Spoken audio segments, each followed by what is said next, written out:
ऐसा कानून कमाने खाने का धंधा है, समाज में कमजोर होती मानसिकता का परिणाम। अपने घर में अपनों के बीच ही लड़के सुसाइड कर रहे हैं। ये भारतीय परिवार सिस्टम को तोड़ने का षड्यंत्र चल रहा है। कैसे लोगों की जमीनें बिके, लड़कों की संख्या कम हो, बुजुर्गों की जो गाढ़ी कमाई है, जो मेहनत से कमाई है, कैसे पूंजीपतियों के पास जाए। लाखों लड़के मर रहे हैं। क्या शादी केवल लड़का ही करता है, लड़की नहीं करती? संविधान का आर्टिकल 14 कहां गया? पुलिस को 10 मिनट में सब कुछ समझ में आ जाता है, फिर कोर्ट को इतना लंबा समय क्यों लगता है? कभी कभी 5 साल या 10 साल भी।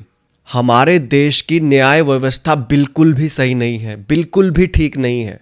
जब जज जनता के दिए टैक्स से सैलरी लेता है तो वो कैसे बिना कसूर के एक व्यक्ति के साथ मुजरिम जैसा व्यवहार होता है।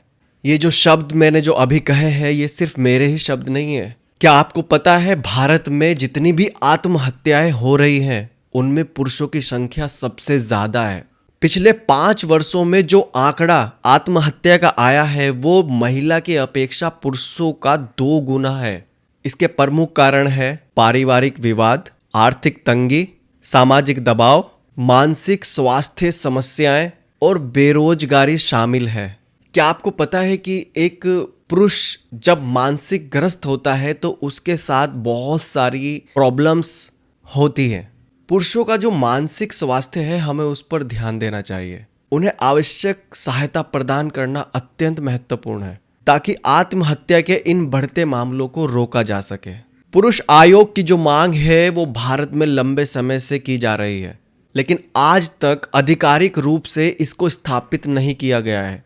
ये आयोग पुरुषों के अधिकारों की रक्षा करेगा और उनके खिलाफ होने वाले झूठे आरोप जितने भी हैं उनसे भी आपको बचाएगा। जैसे कि महिलाओं के लिए बहुत से कानून बनाए गए हैं, जैसे दहेज निषेध कानून, घरेलू हिंसा का कानून। महिलाएं इनका दुरुपयोग करके मर्दों के ऊपर झूठे केस दर्ज करवा देती हैं। समाज में ये माना जाता है कि हिंसा का शिकार केवल महिलाएं होती हैं, लेकिन कई मामलों में पुरुष भी घरेलू हिंसा, मानसिक उत्पीड़न और अन्याय का सामना करते हैं। पुरुषों के ऊपर भी एक अलग ही दबाव होता है। परिवार को चलाना पड़ता है, समाज में रहना पड़ता है, सामाजिक जिम्मेदारियों का अधिक दबाव होता है। अभी तक भारत में पुरुष आयोग की स्थापना नहीं हुई है। कई गैर सरकारी संगठन जो हैं, जो एनजीओज हैं, वो पुरुषों के अधिकार के लिए काम कर रहे हैं, जैसे save Indian family foundation, men's rights association.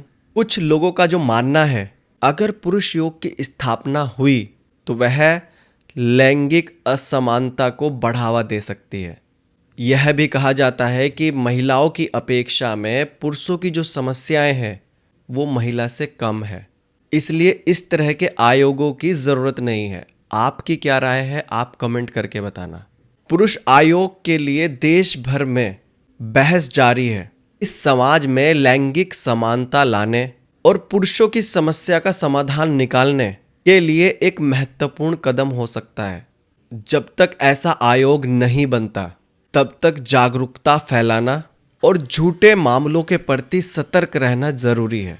अगर आपके साथ किसी भी तरह का झूठा केस या झूठा मामला दर्ज हुआ है और आप उससे पीड़ित हो रहे हैं लंबे समय से, आप हमें कमेंट करके अपनी छोटी सी कहानी छोटे से कमेंट के जरिए, या फिर आप हमें ईमेल भी कर सकते हैं, तो हम दुनिया के सामने आपके मुद्दे, हम सभी के मुद्दे रख सकते हैं, जिससे लोग जागरूक होंगे और हम निरंतर पुरुष आयोग की मांग के लिए फिर से और दोबारा से और बार बार इसकी मांग करते रहेंगे। धन्यवाद।